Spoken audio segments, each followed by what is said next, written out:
तर 15व्या दिवशी ह्या पद्धतीनं प्लॉट होता आणि ह्या पद्धतीनं 15व्या दिवशी तंबाखूमध्ये वाढ झाली होती। तर आज 30 दिवस झालेले आहेत, तर आपण बघू शकता ह्या पद्धतीनं तंबाखूमध्ये वाढ झालेली आहे। तर हा रिझल्ट आहे। तर ह्या पद्धतीने तंबाखूमध्ये वाढ झालेली आहे, तर आपण बघू शकता।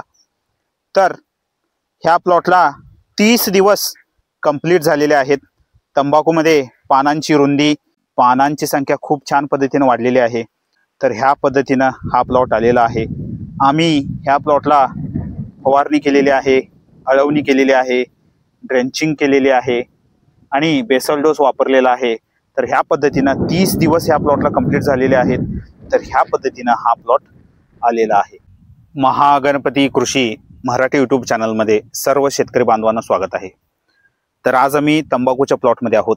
तर आपण बघू शकता खूप छान पद्धतीनं तंबाखूमध्ये वाढ झालेली आहे।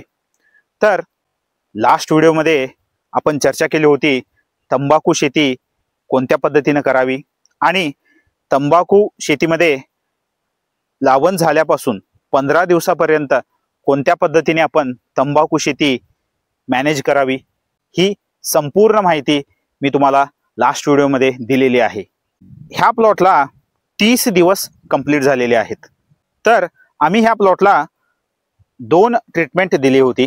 तर पहिली ट्रीटमेंट तंबाखूच्या वाढीसाठी, तंबाखूमध्ये फास्ट वाढ होण्यासाठी आम्ही एक अळवणी घेतली होती, त्यानंतर एक फवारणी घेतली होती। तर ह्याच्यामध्ये आम्ही काय केलं होतं, 20व्या दिवशी आम्ही एक अळवणी घेतली होती तंबाखूची वाढ होण्यासाठी। अळवणीमध्ये आम्ही 13-40-13 100 ग्रॅम वापरलं होतं एका पंपाला। त्यानंतर मॅग्नेशियम सल्फेट 50 ग्रॅम वापरलं होतं एका पंपाला। त्यानंतर त्याच्यासोबत ॲमिनो ॲसिड्स वापरले होते। ह्या पद्धतीने आम्ही ह्या तंबाखूच्या प्लॉटला 20व्या दिवशी अळवणी घेतली होती। तर त्यानंतर तंबाखूमध्ये खूप छान पद्धतीने वाढ झाली होती। त्यानंतर आम्ही 26व्या दिवशी एक फवारणी घेतली होती। तर अळवणी करणं खूप महत्त्वाचं आहे। अळवणी झाल्यानंतर आपण 5 ते 6 दिवसामध्ये म्हणजे 26व्या दिवशी आपण फवारणी करावी। तर आपण फवारणी केल्यानंतर जी वाढ असते ती खूप छान पद्धतीने होते।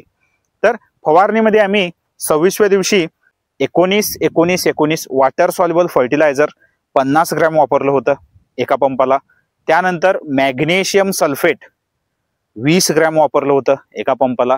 त्यानंतर त्याच्यासोबत मायक्रो न्यूट्रिएंट वापरलं होतं आणि त्याच्यासोबत टॉनिकमध्ये आम्ही बायोझाइम हे टॉनिक वापरलं होतं। तर त्याच्यामध्ये बायोझाइम आम्ही 30 मिली ह्या पद्धतीनं वापरलं होतं।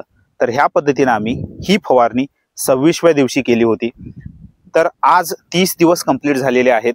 तर आपण बघू शकता तंबाखूमध्ये खूप छान पद्धतीनं वाढ झालेली आहे आणि तंबाखूची पानांची संख्या 8 झालेली आहे। 8 पानं तंबाखूला झालेली आहेत 30व्या दिवशी।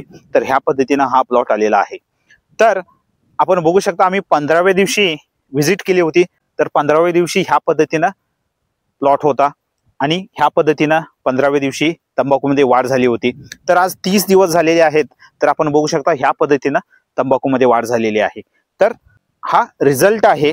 तर आम्ही 20व्या दिवशी केलेल्या अळवणीचा रिझल्ट आणि 26व्या दिवशी केलेल्या फवारणीचा रिझल्ट आहे। तर ह्या पद्धतीनं तंबाखूमध्ये वाढ झालेली आहे।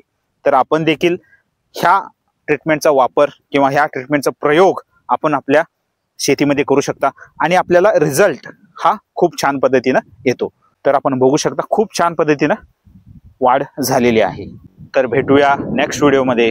थँक्यू, धन्यवाद।